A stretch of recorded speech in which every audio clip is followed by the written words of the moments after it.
Je suis né le 16 novembre 1916 à Poissy. C'est Seine-et-Oise, maintenant c'est je sais pas. Vos parents étaient originaires de où? De par ici, De par ici. oui. Où donc?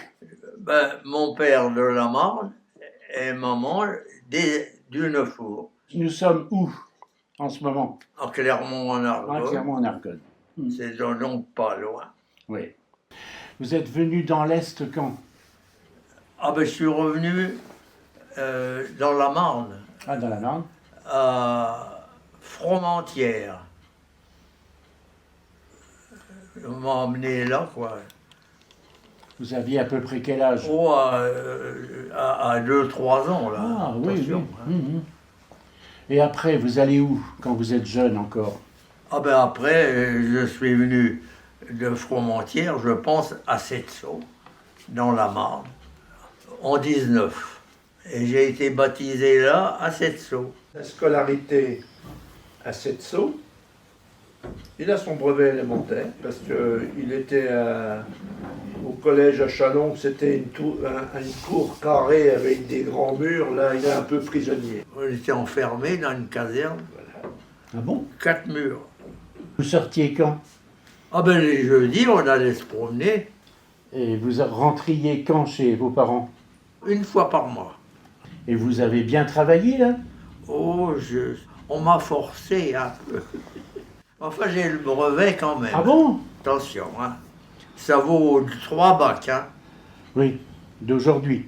d'aujourd'hui. Et vous n'avez pas continué après? Fallait se pouvoir. Un prix de géographie et un prix de dessin. Et le dessin, il était dans le péristyle à Chalon, jusqu'à la guerre, mon dessin. Ah bon? Ouais. Donc j'étais pas tout nul quand même. Oui, oui, on n'a jamais dit ça. Il est dans ma chambre. Mon père était facteur. Il avait le bureau de poste de Setso, dans la Marne.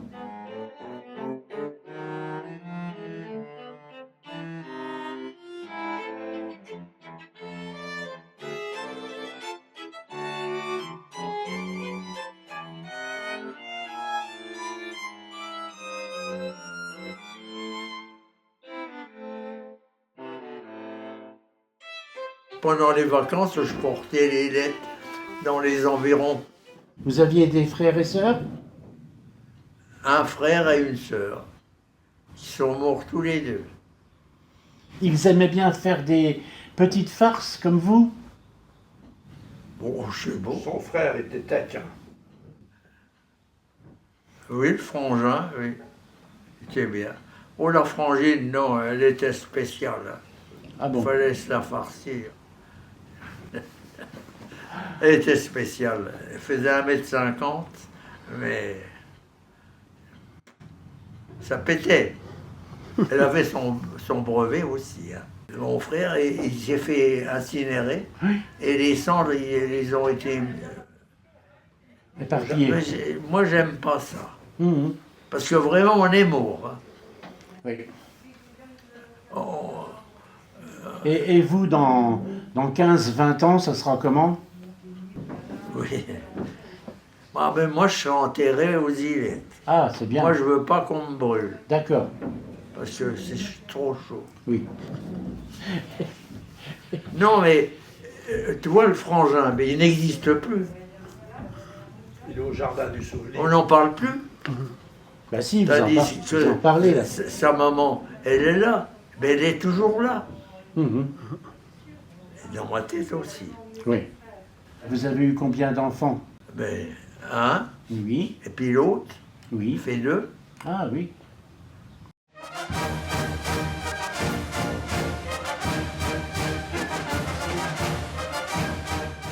Vous étiez militaire? Oui, Militaire d'active, excusez-moi. Oui. Depuis quand? 24 décembre 34, Qu'est-ce que vous étiez comme militaire? maréchal des logis, dans la cavalerie, au 18e dragon, Où? à Reims. À Reims. Et en 39, qu'est-ce que vous faites? J'étais encore militaire. Là, en 39, on était mobilisés, Oui. mais j'étais toujours dans l'armée. Hmm. Et j'étais radio, dépanneur radio du régiment. En 1937, j'ai fait un stage 6 mois à Issy-les-Moulineaux pour la radio. Et 6 mois à Nancy dans un régiment de transmission. Et là, on a pris le dépannage radio et on montait des postes sur les chars.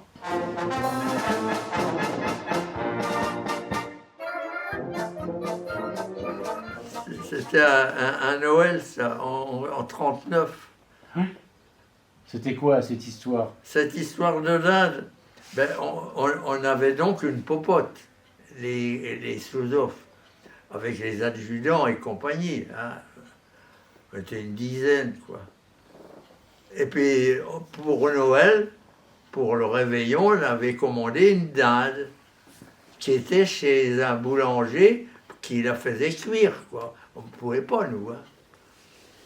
Et on a été la chercher à 8 heures. C'est moi qui l'ai portée. Et pour rentrer à la popote, on a fait tous les estaminets. Et à chaque fois qu'on buvait un coup, on le mettait dans une bouteille pour le copain qui était de garde. Mais en résumé, on est arrivé, il était 10 heures, et la dinde, je ne sais pas si elle était fort chaude, et on s'est fait engueuler par les lutteux, qu'on s'en foutait royalement. Mais enfin, elle est arrivée quand même. Vous l'avez mangée? Ah oui. Elle était plus chaude, mais c'était quand même une dinde. Mais les lutteux, rappelez-vous, ils n'étaient pas contents. Hein. On était 3 sous-offres, des vrais, des bons copains. Un de Paris, un de Romba, et puis l'autre de Paris, de Romba, puis un du Nord, un Stimi de Roubaix, Turquois. J'ai été là après la guerre chez lui.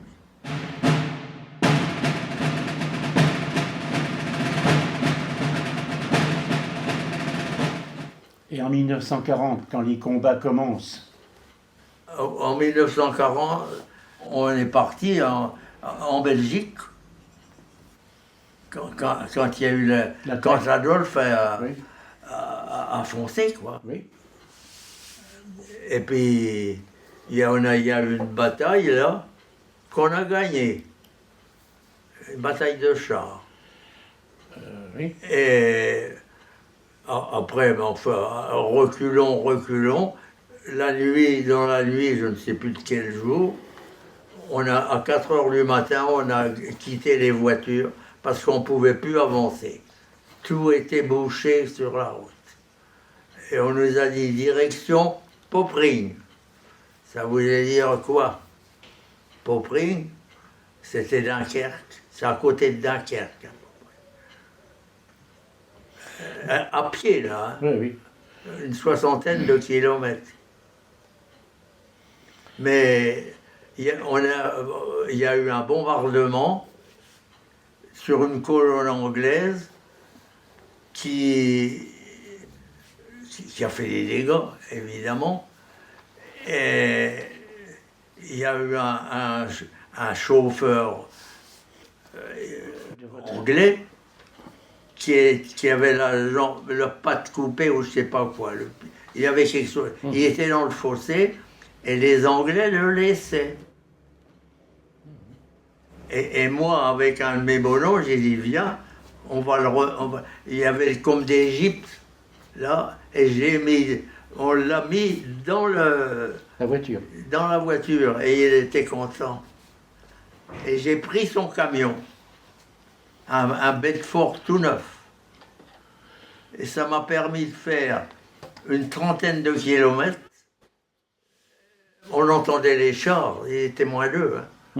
Et on a fait une 30aine de kilomètres. Moi, je ne voulais pas être prisonnier.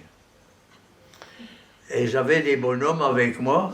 Je leur ai dit, si vous voulez, moi je vous porte pas, vous me suivez ou vous me suivez pas.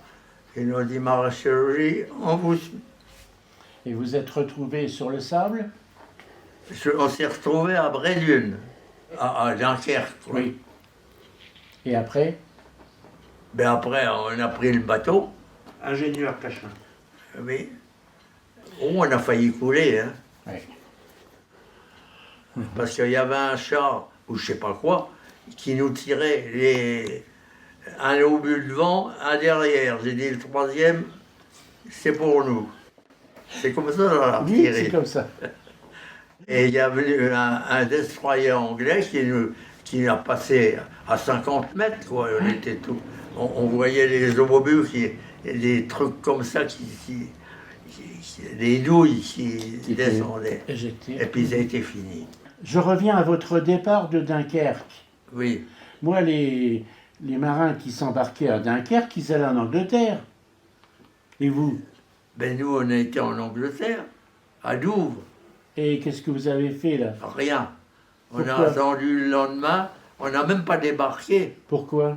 Oh, ça, pourquoi au régiment, j'en sais rien. Parce qu'il y en a beaucoup, des troufions. Oh, ils déchiraient leur... oh, c'est fini. Là. Puis,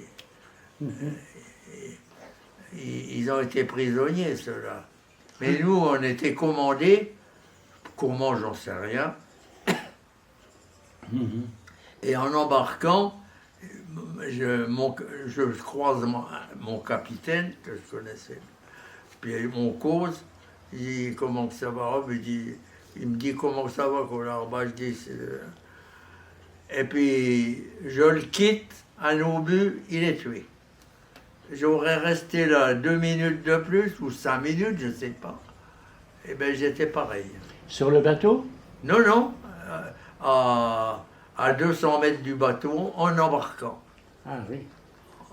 En allant pour embarquer. Pour embarquer. D'accord. C'était les avions qui vous tiraient dessus, non? Là, c'était des obus. Et après? On arrive au Havre.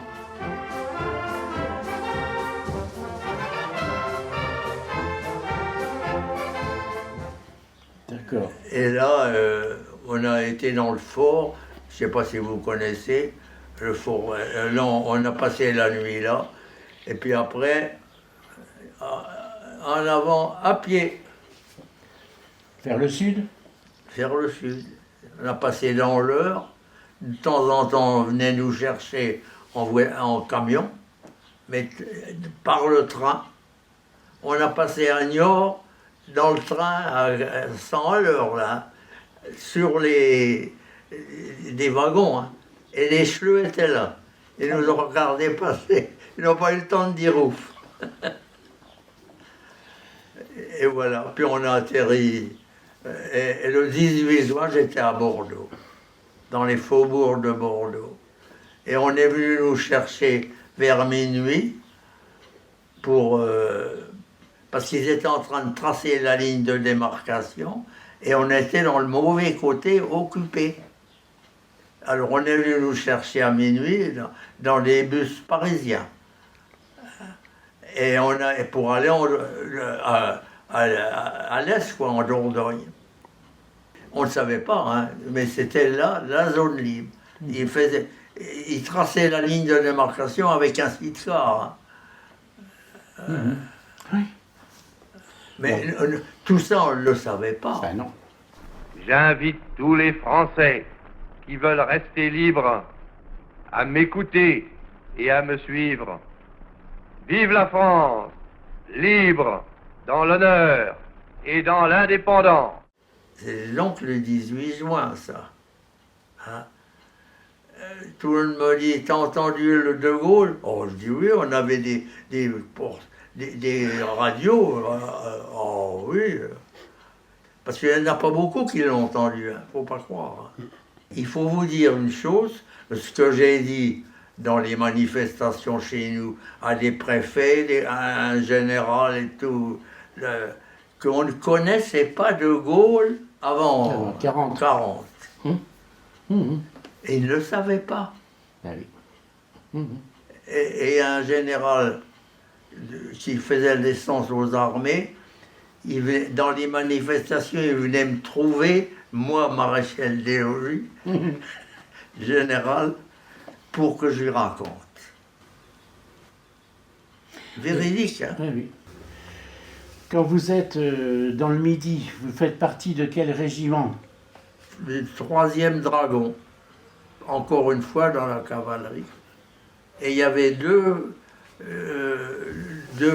escadrons de chevaux. Des vrais chevaux? Oui, des vrais chevaux. Oui. Et puis les chars, l'autre, je ne me rappelle plus lesquels. Ah, Puis- vous aviez encore des chars? Oui, mais des chars légers à roues. Et vous restez en Dordogne comme militaire? Ah ben oui, hein. On s'en va pas comme ça. Hein. On fout pas le camp, puis comme militaire. Eh bien. Vous étiez dans une caserne? Non, non, non, non, c'est l'habitant. Pendant au moins 2 mois. Oui, oui. Et après? Ben après, on a été 1 mois à Béziers, 1 mois à Montpellier, et puis après, ben, je suis venu à Castres, à Montpellier. On était, le Pétain est venu, on était le peloton d'honneur, et Pétain, il m'a frôlé. Parce qu'il n'a pas voulu rentrer à la préfecture par la porte d'entrée. Il est passé par derrière et il m'a frôlé et j'ai vu Franco à 20 mètres. Le maréchal Pétain, accompagné par l'amiral Darlan, arrive à Montpellier où il va recevoir le général Franco. Il n'y en a pas beaucoup qui peuvent le dire. Ah oui. Pétain et Et Franco.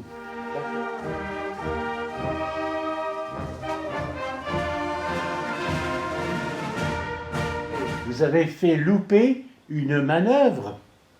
Oui, Pourquoi? Qu'est-ce Ben- que vous avez fait? ben parce qu'il me prenait pour un con. C'était au camp de Mailly-le-Camp. Mailly. Il faisait un temps épouvantable.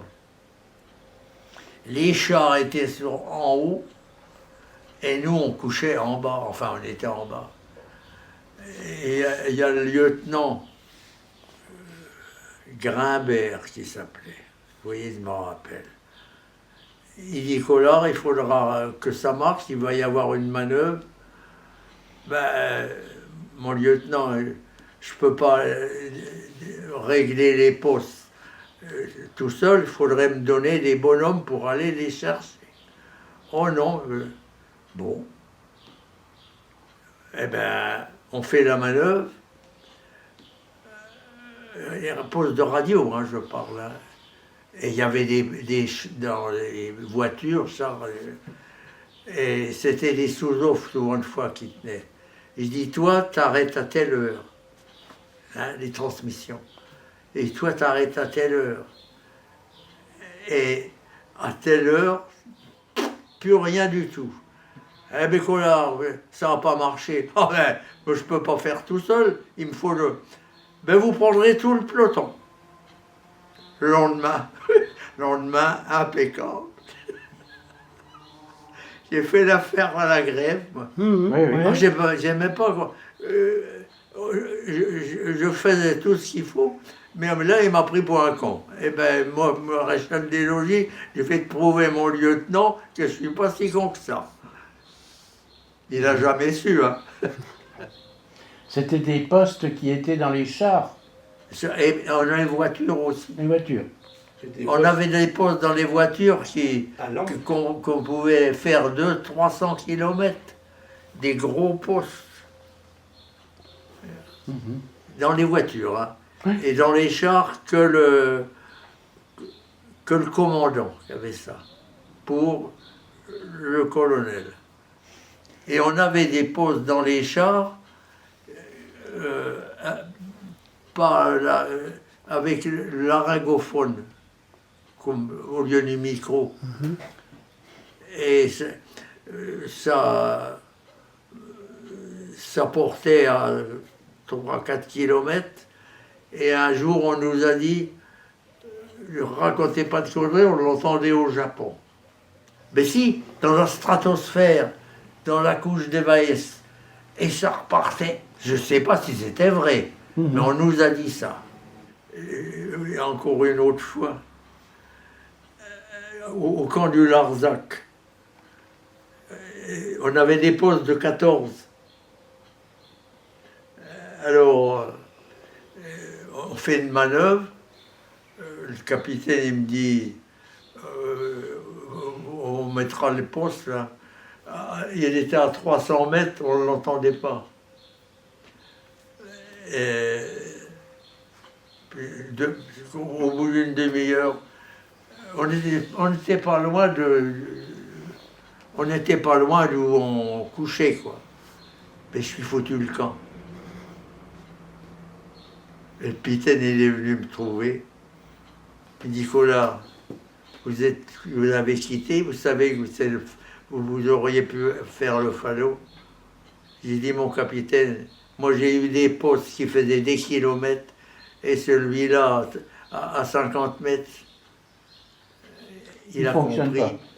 Et après, avec lui, on n'était pas comme un capitaine et un sous-off. Il voulait, quand on a été pour partir, il m'a dit, Collard, vous conduirez la camionnette et moi je monte à côté de vous. J'ai vidé, quand les choses sont venus à rentrer en mois de novembre, le 11 novembre, c'était la division d'Astreich qui nous a pris. Et j'ai vidé tout mon dépôt de postes de radio et tout, devant la sentinelle qui gardait la porte. Et j'ai tout passé devant ça, avec le capitaine, qui voulait me faire passer le falot. Oui, c'est mon premier acte de résistance à l'ennemi. On a tout vidé ça dans une voiture avec du foin. Et on a passé devant la sentinelle, les Das Reich. C'est celle de Radour, oui, qui n'était pas fait à ce moment-là. Ah ben non. On aurait dit, il faut me tuer, il l'aurait fait, sans arrière-pensée, C'était des bestiaux, quoi, qui avaient été appris à tuer. Ceux-là, je les ai vus, hein. Mais alors, ils gardaient une porte, mais il y en avait une autre. Et bien, par l'autre, j'ai passé des affaires, des grands manteaux de cavalerie, et je me suis fait un manteau. C'est pas moi qui l'a fait. Mais ils gardaient la porte là-bas, mais ils n'ont pas celle-là. C'est pour dire, ils n'avaient rien. Mais il fallait être gonflé quand même. Hein. C'était risqué. Enfin, j'ai fait avec mon capitaine. Il ne me disait rien. Alors, capitaine Hamon. Celui qui voulait me faire passer le falot. Oh ben après, Collard, mettez-moi les Anglais à la radio. Alors, le capitaine et puis le Collard avec le casque. Et vous étiez marié, là? Non. Mon épouse, elle était à Reims, oui. Et elle a traversé le pays jusqu'à Castres pour me retrouver, moi. Donc vous la connaissiez avant? Ah ben oui. Il fallait qu'elle m'aime bien quand même. Oui. Beaucoup même. Pour ça. Comment elle s'appelait? Geneviève Dio. D'accord. Et là, à Castres, vous allez vous marier? Ah ben, je suis marié à Castres, à la cathédrale, avec mon peloton et le colonel. En uniforme? Non, j'étais en civil. Ah. Pour mariage. Mais le colonel est venu avec mes bonhommes. Il est venu. Et je leur ai payé un coup à boire en sortant. Et j'avais 2 témoins. On était à 5 au mariage. Mais on a fait une bonne bouffe.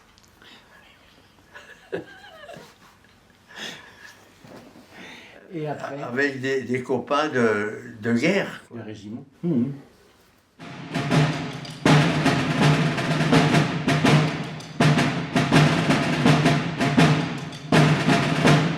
Bon, donc il y a les Allemands qui envahissent la zone libre, après que les Américains et les Anglais débarquent en Afrique du Nord. hein. Oui. Et là, vous êtes Ah ben le 11 novembre, démobilisés, oui. même plus Non. que ça. Oui, on est démobilisés, évidemment. Oui, oui. Mais on reste militaire quand même. Oui. On a été payé tout le restant. Tout le restant de la guerre, Oui, oui. c'est bien. L'armée de l'armistice était dissoute. Oui. Les Schleux n'en voulaient pas. Hein. Ben oui.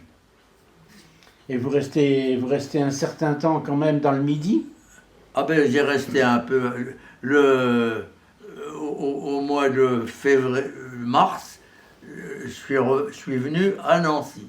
D'accord. Pourquoi Nancy? Ben parce que j'avais un copain dans l'armée, un brigade-chef, qui est venu, qui était de Nancy et qui a monté qui avait un magasin de radio.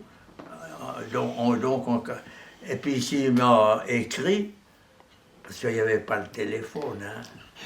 Je ne peux pas dire si tu veux venir, j'ai besoin d'un dépanneur, si tu veux venir. Et je suis venu au mois de mars 1943 À Nancy. à Nancy.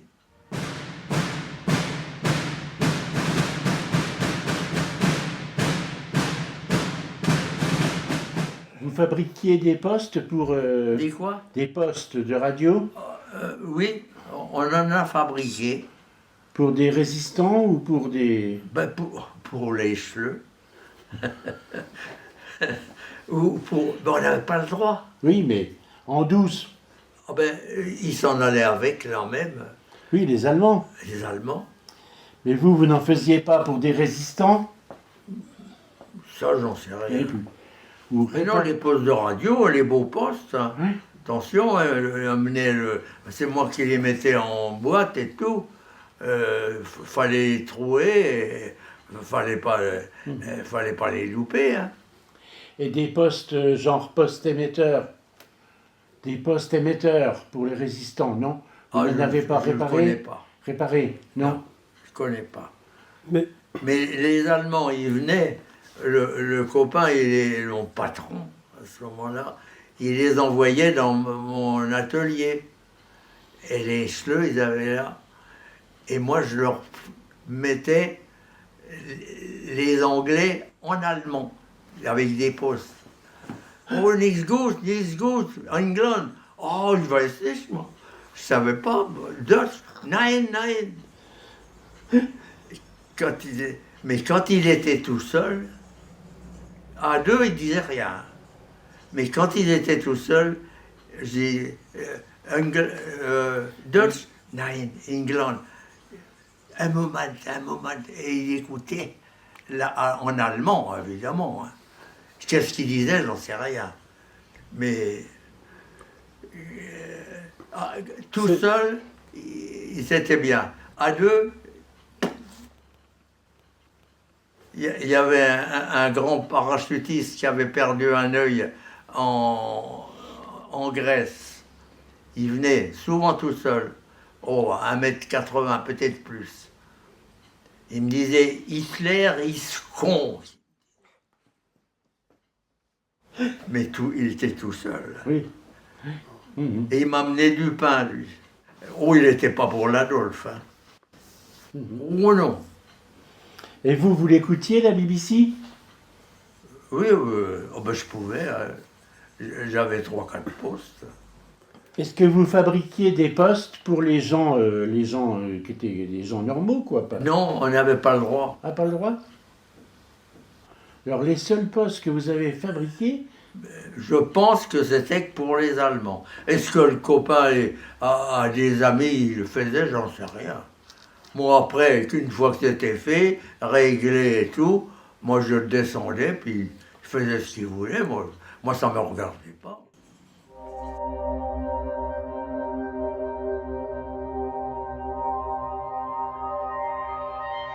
Et 3-4 mois après, j'étais dans la résistance. Comment vous y êtes rentré? C'était pas facile. On avait peur de parler. Il y avait un gars qui est venu, mon copain après, qui venait à l'atelier. Et il était dans la résistance. Puis on a causé comme ça, puis c'est rentré comme ça. Et qu'est-ce que vous avez fait au début alors? Ah ben, au début, on n'a rien fait.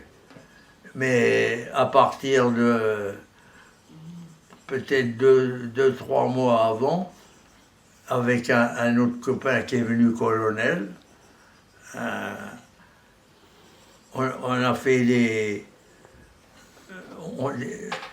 on a fait chercher des pneus pour la résistance, des chaussures, et puis des autres choses comme ça, je ne me rappelle plus, des pneus de vélo. De la Gestapo? Ben, j'ai pas été les voir exprès, hein. Ah bon? Non. Pourquoi vous les avez vus alors? Ah ben, je les ai vus parce que j'ai été livré à la poste avec mon patron dans le siège de la Gestapo, C'était où? à Nancy. Boulevard Et Albert Ier? Albert Ier. Oui, il y a une plaque là, c'est juste. Et vous commandiez des gens dans la résistance? Vous aviez des résistants avec vous? Ben, j'avais des gars, oui, mais ils n'ont jamais fait beaucoup de choses. Oui. Mais On n'a vous- pas eu le temps. Oui. Et vous étiez chef de quoi? De trentaine, Oui, de mais, cinquantaine, de oui, centaine? mais j'avais le brassard bleu. Ça voulait dire quoi, bleu? Eh bien, centaine. Mhm. Mais le brassard, vous l'avez porté quand? Oh ben après, oh ben on le promenait pas avec, hein.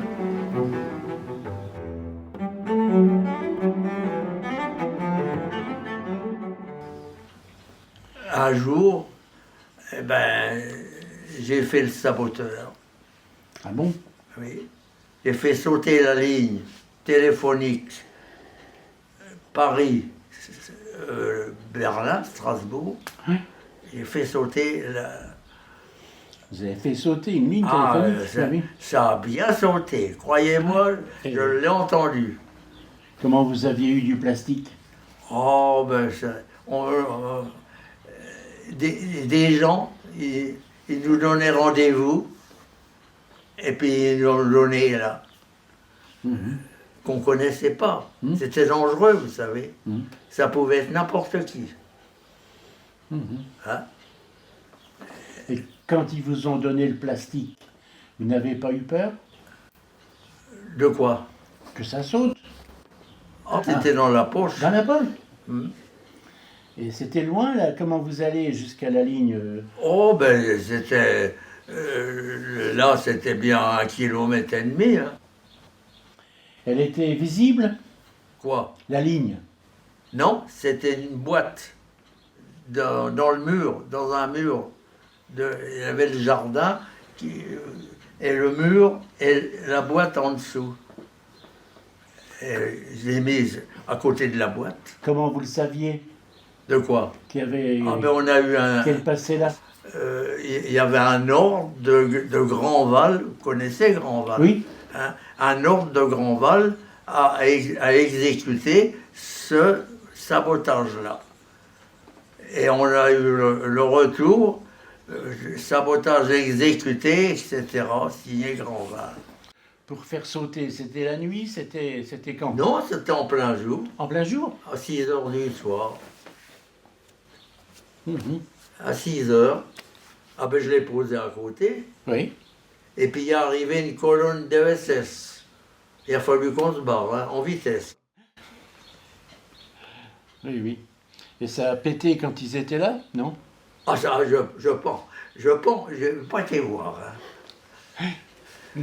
Oui, ça a pété. Ils ont dû avoir la trouille quand même. Parce qu'ils ont cru qu'on les attaquait, je présume. Oui. Ça a pété fort. Hein.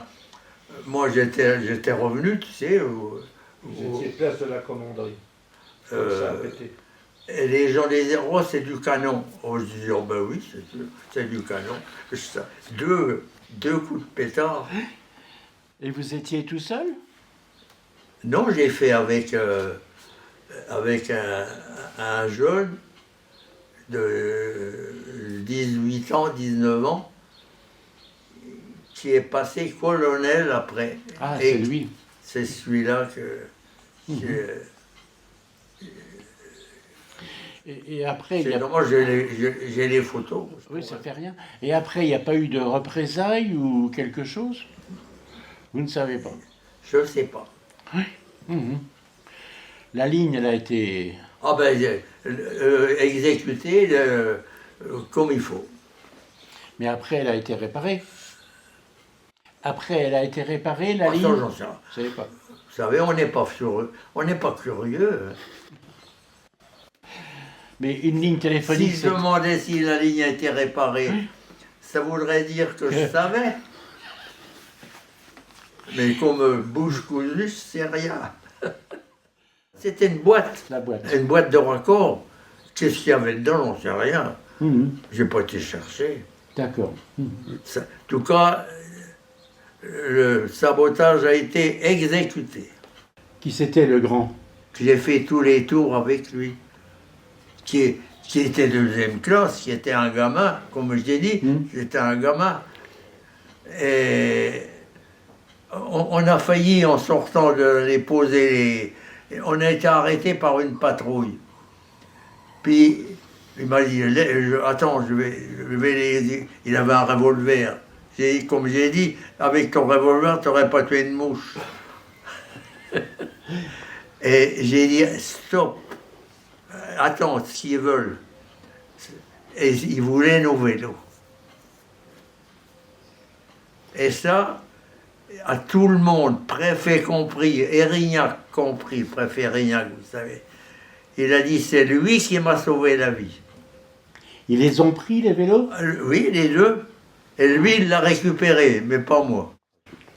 M'en fous. Ouais. Une fois, il y a un chleu, il vient dans la maison, il prend le vélo, mais moi, c'est un vieux vélo, hein, je le serrais pour que ça patine. Alors, il prend le vélo, et il gueulait, je ne sais plus quoi. Puis il l'a foutu par terre. J'ai été le rechercher. Et le lendemain, je repartais en vélo. Ah, j'aimais bien les emmerder, moi. Mais c'était des bons vieux. Ah oui. Avec des godasses comme ça, hein, il appuyait là-dessus. Mais j'avais des faits. Déjà, c'était pas dur à sauter tout seul. Mais alors, quand on le faisait un peu plus, Côte-Fort-Deck qui... Comment il disait? Côte-Fort, bon de Dieu, quoi. Ah, ouais. En allemand, quoi. D'accord. Un vélo, c'était un Zweirad, un 2 roues. Oui. Zwei 2, Hein? rad, Roue. roue. Et après, arrivé le 15 septembre, la libération de Nancy. Et on était là toute la nuit. Mais les cheveux étaient partis ou presque. Il n'y a pas eu de combat? Non. Non. Si un peu sur... La Meurthe. ils ont passé la Meurthe. Ils étaient donc de l'autre côté. Et il y en a un qui s'est fait tuer comme des jeunes, quoi. Et c'est le père qui a été tué en plus. Faut pas se montrer. Les Cheleux, ils étaient en face à 100 mètres avec leurs jumelles. Et les autres avec une carabine. Qu'est-ce qu'ils auraient pu faire? Il y en a eu un tué là. J'aurais dit, vous étiez des innocents. Moi, je les connaissais, les cheveux. Mais eux, non.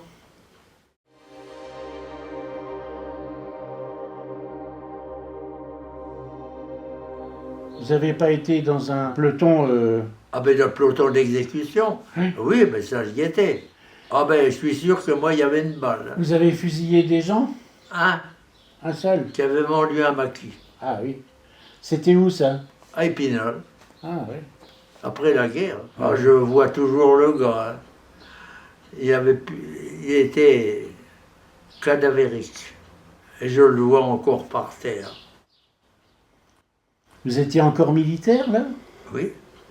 C'était pas. Ben oui. Mhm. J'ai été libéré 2-3 mois après, au moins, au D'accord. mois de septembre.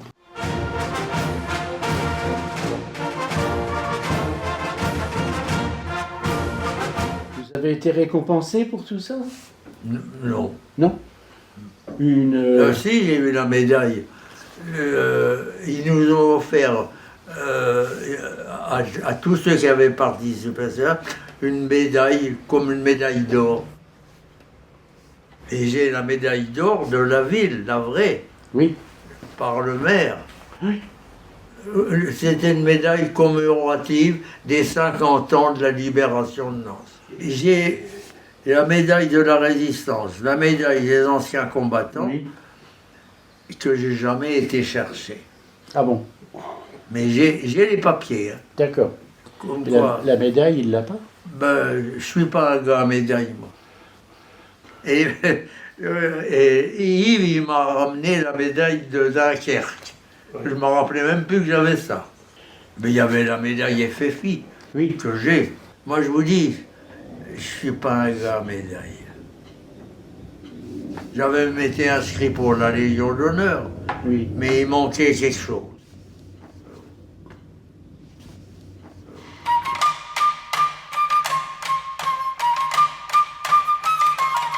Après la guerre, qu'est-ce que vous faites comme métier? Excusez-moi, vous réparez, vous installez, c'est quoi électricien? Ils ont fait des maisons à la reconstruction. J'ai Voilà. fait, je mettais l'électricité Oui. dans les bâtiments, j'ai fait 2-3 maisons. Hein, c'est tout? En 30 ans? Oh, ben, des installations, des kilomètres de fil. Il a travaillé pour Je ne peux pas vous dire, les installations. Pour la Croix-Rouge. Tous les jours, j'en faisais une quasi. Enfin, ça durait quelquefois 8 jours. Vous n'aviez pas de magasin? J'avais un magasin. Qu'est-ce que vous vendiez? Du fil, Mais- des ampoules? Oh, de tout, des piles, des ampoules, tout le matériel électrique. Alors vous étiez vendeur dans un magasin et en même temps vous installiez des... Oui, Vous aviez une vendeuse? oui, C'était votre femme? oui. Et quand madame travaillait au magasin, vous étiez parti à gauche ou à droite? Je n'étais pas toujours en route. Hein. À faire tous les estaminets, comment... Le samedi, j'étais dans mon atelier. Puis D'accord. les soirs, hein, avec sa blouse blanche. C'est vrai? avec... Un vrai pharmacien. Oui, Et dans l'atelier, qu'est-ce que vous répariez? Qu'est-ce que vous mais réparez? les fers à repasser, les trucs, le tout, Les aspirateurs. les postes de radio. les postes de radio surtout, c'était ça le meilleur. Et puis après, la Là, on télé. gagnait sa vie. Et la télé après. Et les postes, les fers, je changeais C'était pas les fers que maintenant, hein. Il fallait tous les monter et puis remettre la résistance. C'était encore des postes à lampe? Oui? Que des postes à lampe. Ah oui. Oh, j'aimais bien. On prenait des bonnes ch'touilles, quelquefois. Oh, Dans les condensateurs. 220 volts. Ça réveillait. Ça vous a pas fait de mal. Ça vous n'a pas fait de mal. Non? Après, Bah oui. Ouais, ouais. Vous mais devriez... j'ai quand même retiré la bague. Ah. Parce qu'une fois, j'ai été coincé avec la bague Oh. au doigt. Vous voyez? Alors là, j'ai retiré. Parce qu'on fouillait là-dedans. Bah oui. Et 250 volts. Sans Ça fait pas mourir, hein. Après, il a fait la télé. Puis après, la télé. Vous Alors, avez... la télé, j'ai pris une fois une ch'touille. Mais ça suffit. C'est du 15 000. 15 000 volts. Donc de 45 à 85. J'ai fait mes années, hein, et ça ne fait pas mourir le boulot. Moi, je vous le dis.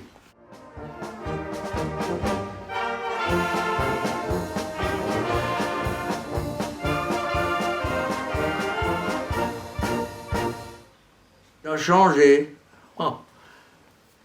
C'est de pire en pire. Quoi? Ben tout. Dans le temps, on n'entendait pas qu'on découpait au couteau. J'ai jamais entendu quelqu'un, les femmes, on les tuait pas comme ça maintenant. Une tous les 3 jours. Mais c'est pas normal ça. Hein?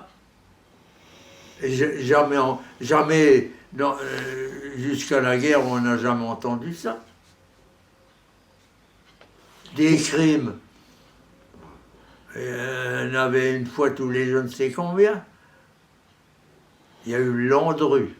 Oui, c'était spécial. Les amis au four. Fourré au moulin. Vous avez entendu parler de Qu'est-ce qu'il y a? Landru? Ah bah oui. Il les a fait mijoter à la cuisinière. Oui. Les couteaux, ça sert plus pour les boucher, ça sert pour... Voilà, à part les crimes, et ça c'est grave, les crimes, mais par exemple l'évolution de l'aviation. J'ai vu le premier hélicoptère. C'était un Espagnol. Il a passé à 7 sauts à 50 mètres. Je me regarde ce truc-là, on n'avait jamais vu ça. On en a pu parler. Mais je me rappelle de ça. Le Zeppelin qui a flambé à New York, là. Mais je l'ai vu à Chalon, je le vois encore dans ma tête. Un truc à 300 mètres. Il s'appelait Hindenburg. Oui, oui, c'est celui je l'ai vu qui revenait de New York, Oui. et puis il a repassé, et il a flambé. Bien fait pour leur gueule, ça faisait ça de moi. Oh, je le vois encore, hein. Et la station spatiale, alors notre Français qui est là pendant 6 mois, Oui, ben j'irai pas, moi. Non. Je suis claustrophobe, rien que d'y penser, je suis déjà en train de claquer. Je sais pas comment ils peuvent rester 6 mois dans leur cirque. Me le demande. Ils sont entraînés spécialement. Oui. Est-ce qu'il y a encore autre chose qui vous a surpris? Et ce qui serait plutôt positif, là? Ben moi, j'étais surpris d'avoir 100 ans. Vous avez entendu parler de Guillaumet? Oui. Eh ben je l'ai vu, moi. Oui, oui. Guillaumet, c'est l'aéropostale. Voilà. Il fréquentait une fille de mon pays, de Setso. Et le Guillaumet, je l'ai vu comme je vous vois là. Il était grand comme vous. Ah oui. Oh oui, c'est un bel homme. C'est marrant, je le vois encore. Corée Sud. Ah, Guillaume, c'était De Gaulle. Hein? Vous saviez déjà qui c'était? Ah oui, Il était Oh, déjà très célèbre. oui, il était déjà, oui. Et Ben vous, après, il a été dans les décors. Vous savez qu'il est resté à un moment donné prisonnier. dans la cordillère des Andes, Voilà. la montagne, Mais ça, je l'avais vu avant ça. c'était comme un héros alors? Ah oui. Et puis les Coste et le Brie. Il y avait une chanson, Coste et le Brie, point d'interrogation. C'est le point d'interrogation, l'oiseau d'acier qui remue les passions, et qui de nous pourrait oublier l'exploit dont le monde est émerveillé. On sait que là-bas, de ces divas, la foule t'acclame, mais t'entendras quand tu reviendras ceux de Paname. Gloire au point d'interrogation qui fait l'honneur de toute l'aviation.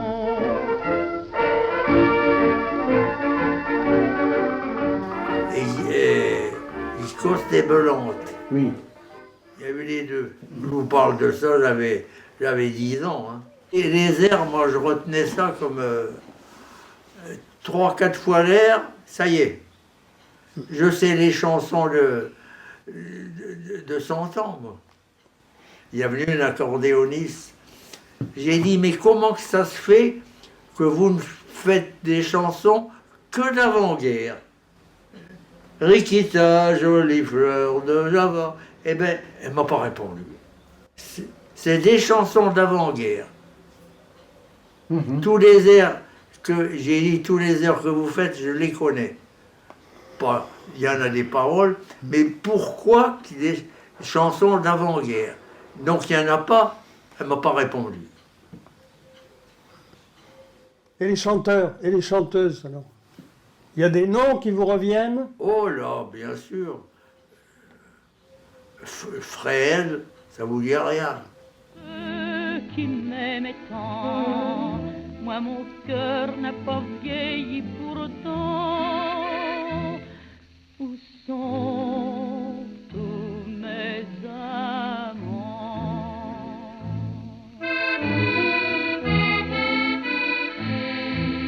Charles Trenet. Oh ben bien sûr. Chevalier. Oh puis les autres. Hein. Eh ben Tino Rossi, la Corse. Oh vous mourrez pas là-dessus, hein. Pas la peine, hein. Ça, alors là. Vous savez Tino Rossi, c'était une idole. On n'entendait que lui. Et on disait qu'il n'y avait pas de voix. Il chantait sans micro. Comment est-ce qu'il y en a maintenant sans micro qu'on n'entendrait même pas? Parce que je ne sais pas si vous savez, il n'y avait pas de radio. Comment qu'on faisait les chansons? Vous ne savez pas ça? Non. Mais je vais vous l'apprendre. Oui. Au moins vous aurez su quelque chose. Eh bien, il y avait des chanteurs de rue qu'on appelait. Oui.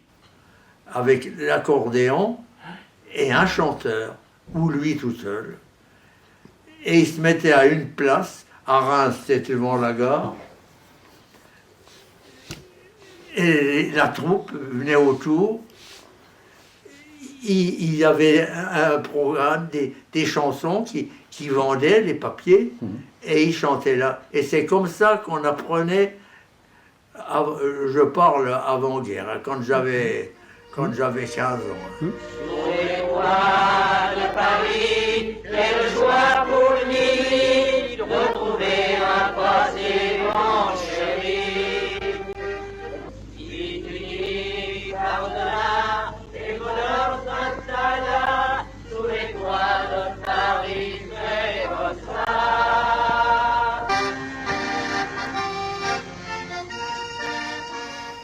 Après, il y a venu la radio. Donc, mais autrement, c'était comme ça. Oh, le temps a changé, hein. Pas en bien. Enfin, pour moi.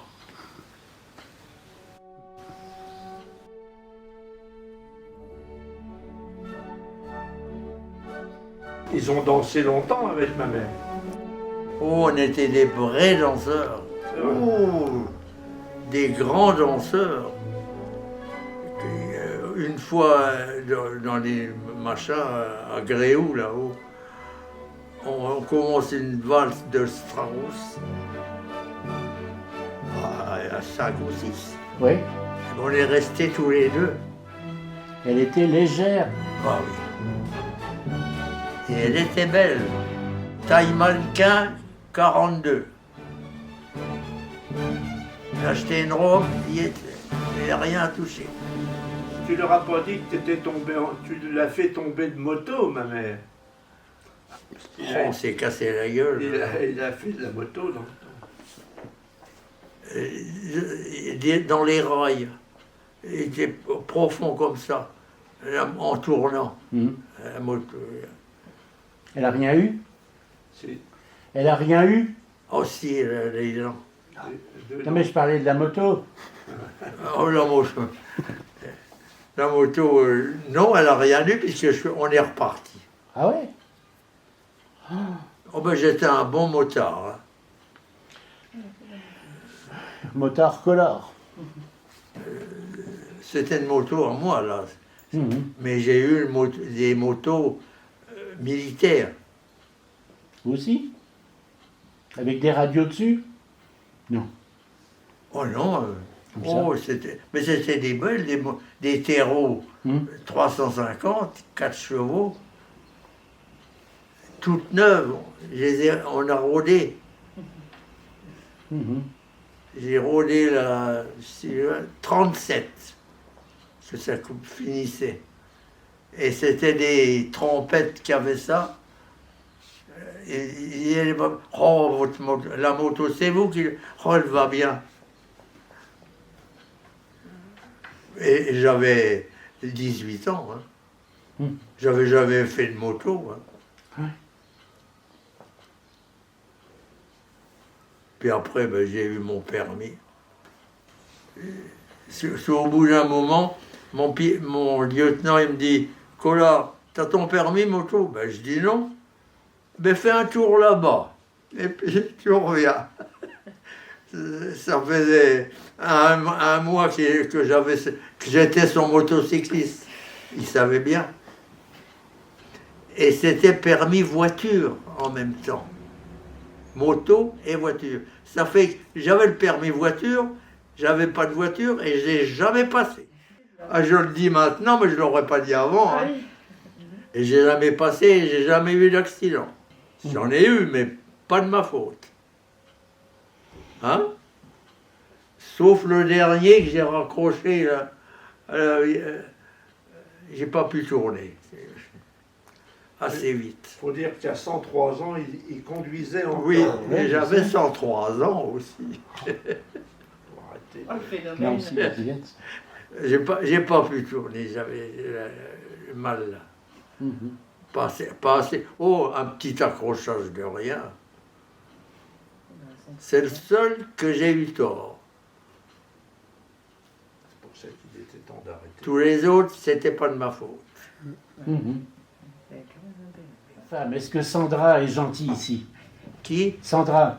Oh, c'est une bonne gamine. Ah bon? Parce que je suis là qui dis ça.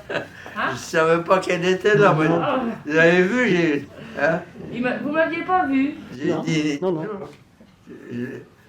Une gamine, j'ai dit. Oui. Bah oui, par rapport à vous. Vous êtes en forme. Oh oui, oui. En forme, comme ça. Eh, Je peux même pas lever la patte. vous arrivez à marcher, à vous déplacer, Oui, c'est déjà et vous pas arrivez mal. à manger tout seul. Mais si vous saviez comme j'ai mal, je suis normal de. Mhm. Je suis pas extraordinaire. Je suis feignant comme tout le monde. Mais Un peu moins que la moyenne, hein? oui. Vous voyez, je souffre. Là, j'ai pas mal. Mais j'ai quand même l'esprit à dire des blagues, quoi. Mais quelquefois, c'est dur. Rappelez. Là, je vais me lever. Hein. Mhm. Ça va y aller. Hein. Mhm. Le bras, je peux pas aller plus haut. Mais j'ai pas mal, le bras. Mhm. Je n'ai plus mal. Oui, ça va pas trop mal, quoi. Mais là, tout ça. Vous n'avez pas de prothèse? Oh ben non. Mhm. Oh non, j'ai pas eu le temps. Hein. Ah oui. Ben non, ça marche. Hein? Mais ça marche plus, quoi. Et puis, c'est toujours la nuit, c'est bien tombé. Ah ben, je me lève, Ah ouais? et puis je marche.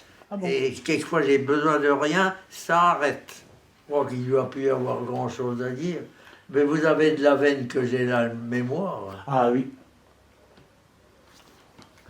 On a une grande chance de pouvoir vous rencontrer, de pouvoir vous parler, de pouvoir échanger avec vous. C'est pas tous les jours Ben non, qu'on a quelqu'un comme vous. Ça remonte le moral. pas le mien. Hein. Ah pourquoi? Maintenant qu'on peut partir tout partout, on Oui. ne peut plus marcher. Voilà. Eh ben, c'est une vie bien remplie. Ben oui, on m'a toujours dit, t'es pas comme les autres. Ben oui. Mhm.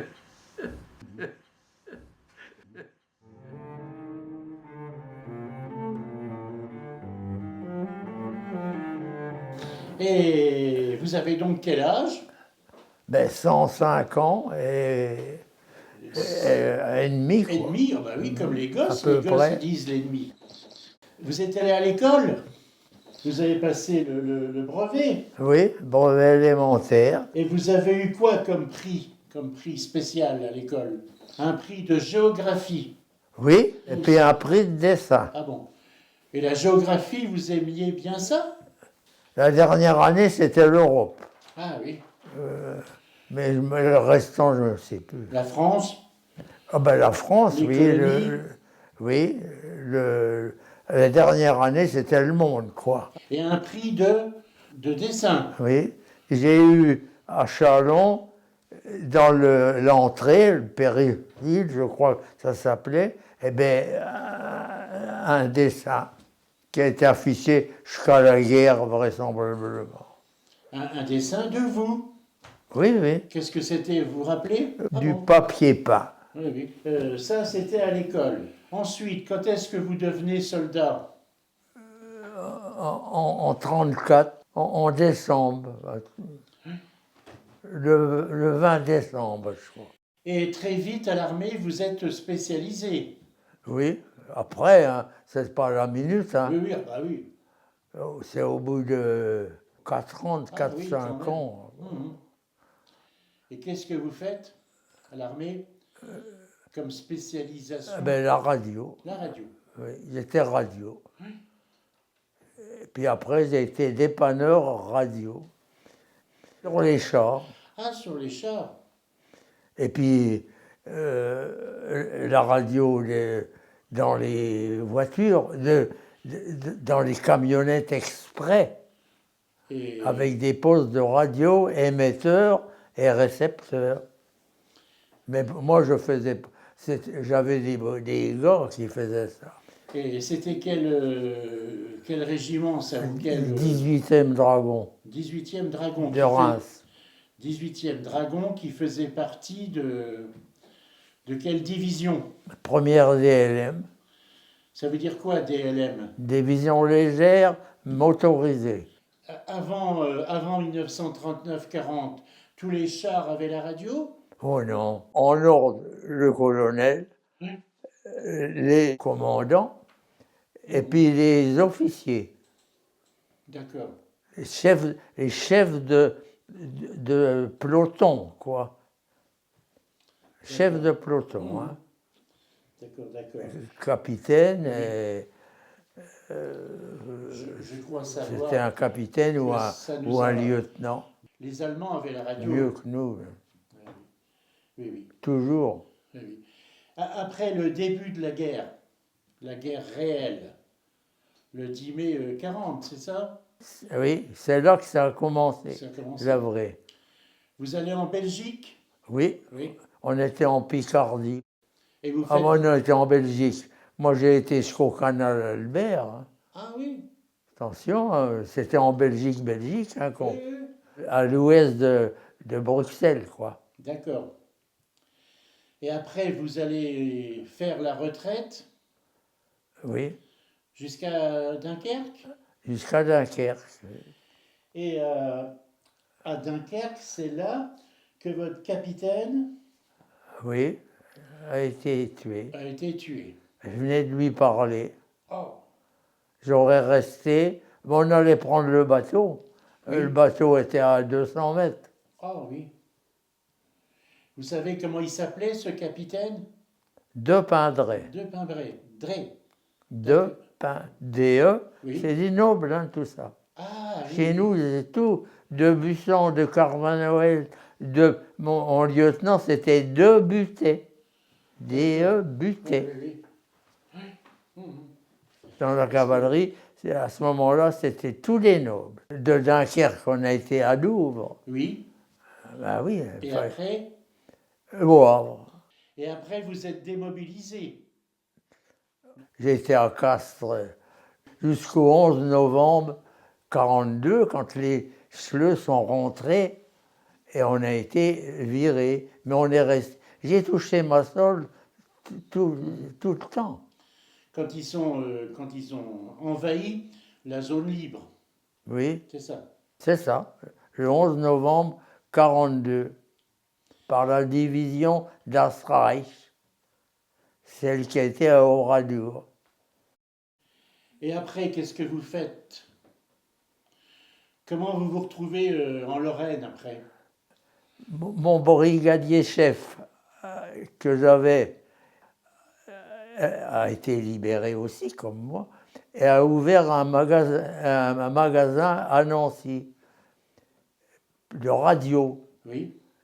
Et il m'a dit, j'ai pas de dépanneur, si tu veux venir, tu viens. Et là, vous habitiez Nancy? Oui, Et pourquoi vous êtes allé à Nancy? Parce qu'il vous a fait venir? oui, c'est tout. Autrement, Et comment il vous a fait venir? Il vous a Ah ben, téléphoné, il vous a écrit? il n'y avait pas le téléphone, il m'a par lettre. Par lettre. Il m'a dit, si tu veux venir, ben... Vous étiez tout seul? Non, j'avais mon épouse. Ah. J'étais marié, moi. Ah bon, Je suis marié à Castres. d'accord. Non, Et non. vous avez eu combien d'enfants? 2, Deux, dont un. dont quel âge? Sacré Voilà. traître. Quand vous étiez Épinal, vous n'avez pas fait partie d'un peloton d'exécution? Oui, oui. Vous étiez volontaire? Oh non. Hop, hop, hop, hop, hop, hop, puis c'est tout. Hein. Comment ça s'est passé? Ben, c'était tous des sous-officiers. Et on était 12. Puis le gars, il est arrivé. Et je sais pas quoi, le juge ou je sais pas qui a dit « N'ayez aucune crainte, il a vendu un maquis. » Oui. Et qu'est-ce que vous avez pensé? Comment vous avez vécu ce moment-là? Oh, on pense à rien. On ne sait rien. C'est comme ça, c'est comme ça. Militaire, vous obéissez. Oui. Ah ben moi je suis sûr Comme toi. que j'avais des balles dedans, hein, parce que Oui. Il y en a qui n'avaient pas de balles, qui tiraient à blanc. oh, théoriquement, mais pratiquement, il n'y avait pas de balles à blanc dans ces moments-là. D'accord. C'était tous des fusils Moser d'ailleurs, des fusils allemands. Ah ben c'est comme ça. Moi j'aime bien ce qui est droit. C'est tout. L'heure c'est l'heure, avant l'heure c'est pas, après c'est pas. J'aimais pas ce qui n'était pas juste. Et qu'est-ce que vous avez eu comme décoration pour tout ça? Vous savez, je ne suis pas un gars à décoration. Moi. Oui, mais vous n'avez pas eu la médaille des combattants volontaires? Si, oh ben de la j'ai tout. Résistance? Oh, j'ai tout dans ma veste, là. J'ai la médaille de la résistance, le combattant, et la médaille de Dunkerque. Celle-là, la médaille, je l'ai, parce qu'on me l'a donnée. J'ai pas été les chercher. Ah ben j'ai les papiers. Oui. Papiers de combattant et combattant de la résistance.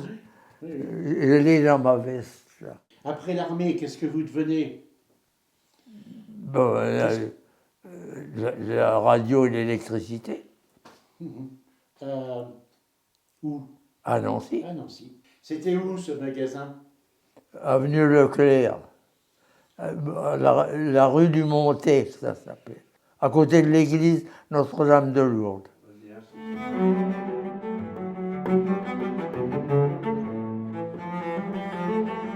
L'origine du contact avec l'auteur de ce livre-là, ça s'est fait par le biais d'un jeune qui était en stage de découverte d'un métier chez un vendeur de pièces de Jeep à la Neuville-aux-Bois.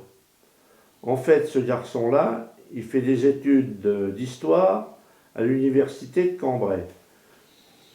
Par le biais de ce jeune, mon père a été invité à une reconstitution sur un site d'une casemate à Huberbuche, à côté de Thionville. Lors de cette reconstitution, ce jeune qui possède une traction nous a conduits sur le terrain de Huberbuche pour le début de la commémoration. Et mon père a eu les honneurs, ils l'ont même appelé maréchal des logis Collard, ce qui l'a un peu rehaussé dans l'effet de la commémoration. Et les reconstituteurs étaient commandés par un vrai colonel. Suite à cette reconstitution, l'auteur du livre, qui est en correspondance avec ce jeune, a écrit à mon père à l'EHPAD pour avoir des renseignements sur son passage au 18e Dragon. Et nous, on n'a pas perdu le contact. Et il vient dernièrement de m'envoyer son livre qui vient d'être réédité avec une page de préface pour mon père. Lors de la reconstitution, mon père avait 102 ans, il a même été interviewé par Arte, et la journaliste, c'était une journaliste allemande qui parlait excessivement bien le français. Donc il a raconté sa petite histoire ce jour-là. Votre fils, Christian, Oui. a réussi à avoir un beau livre. Vous avez un texte écrit pour vous. 39-40. C'est avec une grande émotion que je vous offre ce livre, fruit de longues recherches et d'échanges avec le dernier vétéran, la première DLM, afin de vous rendre un juste hommage et pour que votre courage et votre sacrifice restent dans les textes. Donc, oui.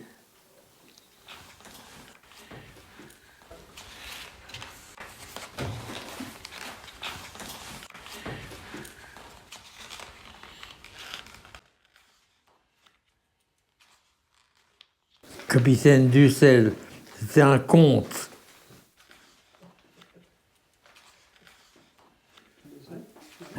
Lieutenant de Butet, c'était mon lieutenant.